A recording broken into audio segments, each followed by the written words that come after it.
السلام علیکم حضرت۔ وعلیکم السلام ورحمۃ اللہ وبرکاتہ۔ حضرت خاتم الخیر کے لیے کلمہ موت کے لیے کچھ عمل یا وظیفہ کچھ بتائیے حضرت۔ دیکھیے، کلمہ والی موت کے لیے اشرف علی تھانوی رحمۃ اللہ علیہ نے 3 عمل بتائے ہیں۔ سب سے پہلے اللہ نے جو ایمان دیا ہے اس پر اللہ کا شکر ادا کریں، اس لیے کہ اللہ تعالیٰ نے فرمایا لَإِن شَكَرْتُمْ لَأَزِيدَنَّكُمْ، کہ جس نعمت کا تم شکر ادا کرو گے اس نعمت کے اندر میں اضافہ کروں گا۔ قرآن کے اندر اللہ نے سورہ ابراہیم میں فرمایا ہے۔ تو ایمان سب سے بڑی دولت ہے، اگر ہم اس کا شکر ادا کریں گے تو اللہ تبارک و تعالیٰ اس کے اندر اور اضافہ فرمائے گا، ایمان کی حلاوت اللہ تعالیٰ اور بڑھائیں گے۔ دوسرا یہ کہ سورہ آل عمران پہلا صفحہ پہلا رکوع اللہ تعالیٰ نے ایک دعا بتلائی ہے، ربنا لا تزغ قلوبنا بعد اذ ہدیتنا وہب لنا من لدنک رحمہ انک انت الوہاب، کہ اللہ ہمیں ہدایت دینے کے بعد ہمارے دلوں کو مت پھیریے گمراہی کی طرف۔ لا تزغ قلوبنا بعد اذ ہدیتنا، اس دعا کو کثرت کے ساتھ پڑھیں۔ اور تیسرا، اللہ والوں کی اور علماء کی صحبت میں رہیں۔ یہ 3 کام کریں گے تو اللہ تبارک و تعالیٰ اس سے انشاءاللہ امید ہے خاتمہ بالخیر فرمائیں گے۔ جزاک اللہ۔ حضرت دوسرا سوال یہ ہے کہ شریعت کے اعتبار سے گھر کیسا ہے، یعنی کہ گھر کیسا ہو، آج کل کی عمارتیں کیسے بنانا چاہیے، اس کے بارے میں کچھ تفصیل سے بتائیے حضرت۔ دیکھیں، آج کل عمارتیں بناتے ہیں، گھر بناتے ہیں، تو گھر کیسا ہونا چاہیے یہ سوال ہے آپ کا۔ شریعت کے روح سے گھر کیسا ہو، تو اس کے بارے میں رہنمائی کیا ہے شریعت میں؟ تو دیکھیں، سب سے پہلے جو ہے گھر، اس کو بھی تھانوی رحمۃ اللہ علیہ نے فرمایا، گھر ایک تو رہائش ہو، یعنی ضرورت کے بقدر گھر بنائیں، اس لیے کہ پچھلی قوموں کے اندر پہاڑوں کے اندر تراش کر ایسے مضبوط گھر بناتے تھے، تو اللہ نے کہا اتتخذون مصانع لعلکم تخلدون، تم اتنے مضبوط گھر بنا رہے ہو، کیا تم دنیا ہی کے اندر اسی گھر میں کیا تم ہمیشہ رہو گے؟ تو سب سے پہلا گھر شریعت کی روح سے جس کے اندر رہائش یعنی ضرورت کے بقدر ہو، اور دوسرا ہے اس کے اندر آسائش ہو۔ آسائش یعنی گھر تو ضرورت کے بقدر ہے، اللہ نے وسعت دی، اور یعنی سہولت ہو، یعنی سیٹ کا گھر کے بجائے اللہ نے وسعت دی ہے RCC کا گھر بنائے، اور جیسا اللہ تعالیٰ نے سہولت دی ہے اس حساب سے اللہ تعالیٰ وسعت دی ہے اس حساب سے بنائے، نمبر 2۔ اور تیسرا، اس کے اندر آرائش یعنی زیب و زینت، اللہ نے اور وسعت دی ہے تو اس کے اندر زیب و زینت بھی کر سکتے ہیں، یعنی جھومر لگانا، ڈیکوریشن کرنا، یہ تمام چیزیں بھی شرعی حدود کے اندر، جس کے اندر اسراف بہت زیادہ نہ ہو، فضول خرچی نہ ہو، اس حد کے اندر رہتے ہوئے یہ کام بھی جائز ہے۔ اور چوتھی چیز ہے نمائش، یعنی دوسروں کو دکھلانا، کہ اس لیے کہ آج کل یہی ہو رہا ہے کہ میں گھر بنایا، آؤ دیکھو میرا گھر کیسا ہے، یعنی اپنے گھر کو اونچا بتانا، دوسروں کو حقیر سمجھنا، یا اس کے اندر دکھلاوا نمود کہ میرا گھر ایسا ہو کہ سارے محلے کے اندر کسی اور کا ایسا گھر نہ ہو، یہ نمائش کے لیے، دکھلاوے کے لیے کر رہا ہے، تو ظاہر ہے تو اس کو تھانوی رحمۃ اللہ علیہ نے لکھا ہے کہ یہ ناجائز ہے۔ تو 3 چیزیں تو اللہ نے، شریعت نے کتنی وسعت دی ہے، 3 چیزیں تو جائز، ایک چیز ناجائز ہے۔ اللہ نے وسعت دی ہے، اچھا سے اچھا گھر بنائیں، لیکن اس کے ساتھ آخرت کے گھر کی بھی تیاری کریں۔ جزاک اللہ۔ حضرت آپ سے تیسرا سوال یہ ہے کہ بہنوں کی وراثت کے بارے میں کچھ بتائیے حضرت۔ آج کل کا ماحول اور آج کل کے رشتہ داروں کے اعتبار سے آپ کو پتہ ہے، آپ اس کے بارے میں کچھ بتائیے حضرت۔ دیکھیے، شریعت کی روح سے بہنوں کی وراثت کے سلسلے میں، اس لیے کہ بہت ساری کوتاہیاں آج بہنوں کی وراثت کے بارے میں ہوتی ہے۔ بعض تو یہ کہتے ہیں کہ تمہاری شادی کر دی، تمہاری شادی میں ہم نے پیسہ خرچ کر دیا تو ہم تمہیں وراثت نہیں دیں گے۔ خود باپ کہتے ہیں یا بھائی کہتے ہیں کہ تمہاری یہ شادی میں اتنا پیسہ خرچ ہوا ہے، آپ دیکھیں کہ اسی وجہ سے تو اللہ تبارک و تعالیٰ نے بیٹی کی پیدائش اور اس کی تربیت اور اس کا صحیح نکاح کرنے پر اللہ تعالیٰ نے جنت کا وعدہ اسی وجہ سے تو دیا ہے۔ رہی بات وراثت کی، وہ الگ سے آپ کو دینا پڑے گا جتنا ہے، یعنی جتنا حصہ بیٹے کو دیتے ہیں اس کا آدھا حصہ، یوصیکم اللہ فی اولادکم للذکر مثل حظ الانثیین، کہ یعنی مثال کے طور پر ایک باپ مرتا ہے تو اس کے لیے 3 لاکھ روپے چھوڑے ہیں، ایک بیٹا ہے ایک بیٹی ہے، تو بیٹے کے لیے 2 لاکھ اور بیٹی کے لیے 1 لاکھ ملتے ہیں۔ یعنی وراثت کا حق دینا چاہیے، یا زبردستی معاف کرا لیتے ہیں، یا عورتوں کے اوپر بڑا ظلم ہے، کبھی مہر زبردستی معاف کرا رہے ہیں، کہیں وراثت زبردستی معاف کرا رہے ہیں۔ تو اگر دیکھیں کہ زبردستی معاف کرانا ناجائز و حرام ہے، اللہ کے نبی نے ارشاد فرمایا لا یحل لمال امرئ مسلم الا بطیب نفس منہ، کہ کسی آدمی کا مال کسی کے لیے کھانا جائز نہیں مگر یہ کہ وہ خوشی کے ساتھ دے، تب جائز ہو سکتا ہے۔ فَإِن تِبْنَ لَكُمْ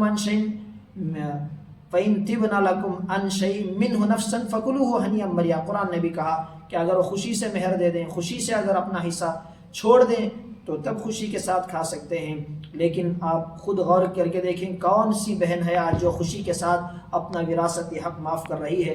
ہاں زبردستی، یا یہ کہ اگر میں معاف نہیں کروں گی تو میری بے عزتی ہو جائے گی، تو اس وجہ سے زبردستی معاف کروا لیتے ہیں بھائی یا باپ، یا حصہ نہیں دیتے۔ تو آپ دیکھیں یہ طریقہ ناجائز و حرام ہے۔ ایک بات یاد رکھیں، صرف عورت کے یہ کہہ دینے سے بھی، تھانوی رحمۃ اللہ علیہ نے لکھا ہے کہ عورت کے صرف کہہ دینے سے بھی کہ میں نے اپنا حصہ معاف کر دیا، معاف نہیں ہوتا۔ معاف کرنے کی بھی شرط ہے، خاص طور پر ان چیزوں کے اندر جو غیر مقسوم ہیں، یعنی ایک گھر ہے اس کے اندر 10 بھائیوں کا بہنوں کا حصہ ہے، تو وہ صرف کہہ دینے سے معاف نہیں ہوتا۔ غیر مقسوم چیز یعنی جو تقسیم ہونے والی نہیں ہے، اس کے معاف ہونے کا طریقہ یہ ہے کہ بھائی سے وہ کہے کہ اس کے اندر جو میرا حصہ ہے، اس کے جو 5 لاکھ بنتے ہیں، وہ 5 لاکھ کا حصہ میں نے آپ کے لیے دے دیا، اور وہ جو 5 لاکھ ہیں وہ 5 لاکھ روپے میں آپ کو معاف کرتی ہوں، وہ بھی خوشی کے ساتھ ہے، تو تب تو یہ معاف ہو سکتا ہے، ورنہ اس کے بغیر حدیث میں ہے کوئی ایک بالش بھی ناجائز طور پر کسی کی زمین لے لے، اللہ تبارک و تعالیٰ 7 زمین تک کا وہ حصہ اٹھا کر اتنا وزنی اللہ طوق بنا کر اس کے گلے کے اندر ڈال دے گا۔ بہرحال اس میں بچنا چاہیے، ڈرنا چاہیے، اللہ تبارک و تعالیٰ عمل کی توفیق عطا فرمائے۔ حضرت اسی میں ایک سوال ہے بہن کی وراثت میں، کہ اگر بہن کو وراثت میں کچھ مال مل جائے جتنا کہ اس کا حصہ ہو، وہ کہاں پر خرچ کرنا بہتر ہے؟ یعنی کہ اگر اس پر کوئی شوہر کا حق ہوتا ہے یا کچھ نہیں ہوتا ہے، اگر وہ بہتر کہاں پر خرچ کرے یہ بہتر ہے، یا اس کے بارے میں کچھ بتائیے۔ تو دیکھیں عورت کو مال ملے تو وہ کہاں پر خرچ کریں یہ سوال ہے۔ عورت کا وہ اپنا مال ہے، ذاتی مال ہے، تو وہ جہاں چاہیں خرچ کر سکتی ہیں۔ اگر شوہر ہے وہ اسے کما کے بھی دے رہا ہے، اس کی تمام ضروریات پوری کر رہا ہے، تو یہ اپنے اوپر بھی خرچ کر سکتی ہے، یا شوہر کے لیے بھی یہ مال دے سکتی ہے۔ فَإِن طِبْنَ لَكُمْ عَنْ شَيْءٍ مِّنْهُ، اپنی خوشی کے ساتھ شوہر کو دے تاکہ اس کے اندر وہ بھی بزنس کے اندر مال لگائے۔ یعنی بہرحال وہ اپنا مال ہے، جس طرح چاہے جہاں چاہے نیک کاموں کے اندر استعمال کرے۔ جزاک اللہ۔ حضرت آج کل کے تجارتوں کے سلسلے میں کچھ حضرت پھل لگنے سے پہلے باغوں کو خریدتے ہیں، وہ کیسا ہے اس کے بارے میں کچھ بتائیے حضرت۔ دیکھیے پھل لگنے سے پہلے درختوں کو یا باغ کو خریدنا، یعنی ہوتا یہ ہے کہ پھل لگنے سے پہلے 2 سال کے لیے 3 سال کے لیے اتنے پیسے دے کر خرید لیتے ہیں، تو شریعت میں اس سے رسول اللہ صلی اللہ علیہ وسلم نے فرمایا کہ پھل لگنے سے پہلے تجارت نہ کرو، اس میں دھوکہ ہے، اس لیے کہ زیادہ پھل لگ گئے تو اس کے لیے نفع ہے، اس کے لیے وہ افسوس کرے گا کاش میں نے 50,000 میں دیا 1 لاکھ میں دیتا۔ اگر پھل نہیں لگے تو خریدنے والے کے لیے اس کے اندر نقصان ہے، تو وہ سوچتا ہے دینے والا اچھا ہوا کہ میں نے دے دیا، تو یہ قسم کا دھوکہ ہے۔ اس سے رسول اللہ صلی اللہ علیہ وسلم نے منع کیا ہے کہ پھل لگنے سے پہلے تجارت نہ کرو، پھل لگنے کے بعد۔ اس لیے کہ آپ دیکھیں ایک بات تو یہ ہے کہ تو صدیوں سے چلا آ رہا ہے. بھائی اگر معلوم نہیں تھا مسئلہ معلوم ہوا تو عمل کرنا چاہیے. اگر دیکھیں اگر گورنمنٹ سے یہ قانون بن جاتا کہ کوئی پھل لگنے سے پہلے تجارت نہیں کرے گا تو آپ بتائیں صدق دل سے کیا کوئی تجارت کرتا ہے؟ ایسا نہیں، گورنمنٹ کا قانون میں نہیں کر سکتے. تو یہ اللہ کا قانون ہے، گورنمنٹ کا قانون تو آپ مانیں گے. حکومت کا قانون، کیا اللہ تعالیٰ کے قانون کے سامنے آپ کی اتنی بھی اوقات نہیں ہے؟ یہ بات. اور اس کے جائز ہونے کی صورت یہ ہے کہ تھانوی رحمۃ اللہ نے اس کا حل بھی لکھا ہے. ایک تو آپ نے بیع کر لی تو کر لی، تو اس کے بعد کریں، اس کے بعد کیا کریں؟ پھل لگنے کے بعد، پورا پھل لگ گیا تو اس کے بعد پھر ایک مرتبہ تجارت کر لیں. یعنی مالک سے جا کر کہہ دیں کہ یہ میں نے 50,000 میں پہلے بھی تجارت لی تھی، پھر ایک مرتبہ پہ میں 50,000 میں آپ کے پھل لیتا ہوں. یہ اگر کر لیں، زبان سے صرف زبان ہلا لیں، تب بھی ایک ناجائز چیز جائز ہو سکتی ہے. تو اس میں کیوں پیچھے ہٹیں؟ کم از کم اتنا کر لیں. اتنا بھی کرنے کے لیے تیار نہیں تو افسوس کی بات ہے. تو خواہ آج مسلمانوں کی دعائیں قبول نہیں ہو رہی ہیں. اس میں اگر حرام چیز کھائیں گے تو کہاں سے دعائیں قبول ہوگی؟ تو خاص طور پر اس کے اندر تجارت کرنے والے، کھانے والے تو اتنے گنہگار نہیں ہوں گے، لیکن جس کو صحیح بات معلوم ہے، یہ حدیث معلوم ہے، یہ تجارت صحیح نہیں تب بھی کرتا ہے تو اس سے بھی گنہگار بھی ہوگا. جزاک اللہ. حضرت لباس کے بارے میں کچھ بتائیے. حضرت آج کل کا لباس آپ کو پتہ ہے کہ ہم کیسے لباس کو استعمال کریں اور کیسے لباس کو پہنیں. ایک تو دیکھیں لباس کے سلسلے میں ایک تو ایک لباس ہے، ضرورت ہے، وہ سطر کو چھپانا ہے. لباس کے اندر شریعت میں کوئی ایسی چیز نہیں ہے کہ خاص قسم کا چھبا ہو، خاص قسم کی ٹوپی ہو، خاص قسم کا کوئی ایسا رنگ ہو. اس کے بارے میں تو کوئی ایسا نہیں ہے. ہاں مردوں کے لیے سفید رنگ پسند کیا گیا. رسول اللہ صلی اللہ علیہ وسلم نے ارشاد فرمایا کہ تم والبسوا الثياب البيض ودفنوا فيها موتاكم، کہ تم سفید لباس پہنو اور سفید لباس ہی کے اندر اپنے مردوں کو دفن کرو. تو ایک تو یہ ہے، مرد ہے تو اس کا سطر ہے، سطر کے حساب سے وہ تو چھپانا سب سے پہلی ضرورت ہے کہ سطر کو چھپانا. یہ تو فرض ہے اتنا کپڑا پہننا، اتنا لباس پہننا. یہ عورتوں کے لیے بھی تو.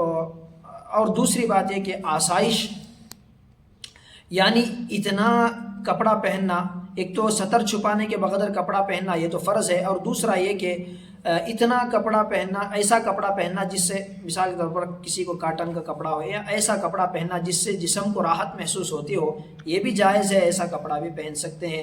اور تیسرا آسائش، یعنی اس کے اندر کوئی ڈیزائن ہو. عورتوں کے لیے تو اس میں کھلی اجازت ہے، نقش و نگار کے کپڑے پہنے، ریشم کا کپڑا ہے پہنے. اور مرد کے لیے تو آسائش، یعنی تھوڑی بہت زینت ہے کپڑوں کے اندر، ایسا لباس پہنے، اس کی بھی اجازت ہے، شریعت کے اندر گنجائش ہے.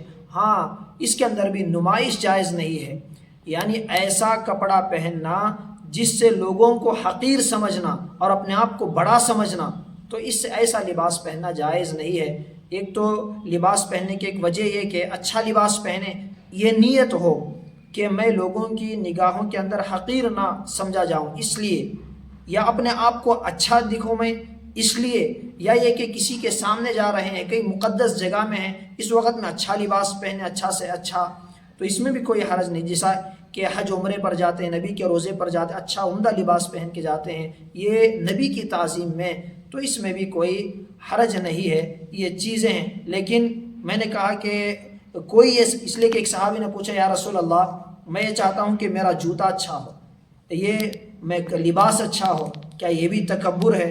رسول اللہ صلی اللہ علیہ وسلم نے ارشاد فرمایا نہیں، یہ تکبر نہیں ہے کہ انسان اچھا لباس پہنے، اچھا جوتا پہنے. تکبر تو یہ ہے بطر الحق و غمت الناس، یعنی حق کا انکار کرنا اور لوگوں کو حقیر جاننا. تو اگر اس نیت سے کہ اچھا لباس پہنتا ہے کہ لوگوں کے سامنے میری نمائش ہو، اور خود لباس پہننے کے بعد جا کر لوگوں، اس کا پتہ بھی اس سے چلتا ہے کہ لباس پہننے کے بعد جا کر پوچھتا ہے کہ بھائی میں دیکھ آج یہ کپڑے میں کیسا دکھ رہا ہوں، ایسے سوالات کرتے ہیں. اس سے خود ان کی بات معلوم ہو رہی ہے کہ یہ نمائش کے لیے پہن رہا ہے. اور یہ بات اکثر عورتوں کے اندر ہوتی ہے کوئی اچھا لباس پہن کے ساروں کو دکھاتی پھرتی ہیں اور دوسروں کو نیچا دکھاتی ہیں کہ میں نے جو آج ڈریس پہنا ہے، جو میں نے کپڑے پہنے ہیں، ویسا سارے شادی محل کے اندر یا سارے فنکشن کے اندر کسی نے نہیں پہنا ہے۔ تو یہ عورتیں چاہتی ہیں، تو خاص طور پر یہ مرض عورتوں کے اندر ہے، اس سے بچنا چاہیے۔ جزاک اللہ، اللہ تعالیٰ عمل کی توفیق عطا فرمائے۔ جزاکم اللہ خیرہ۔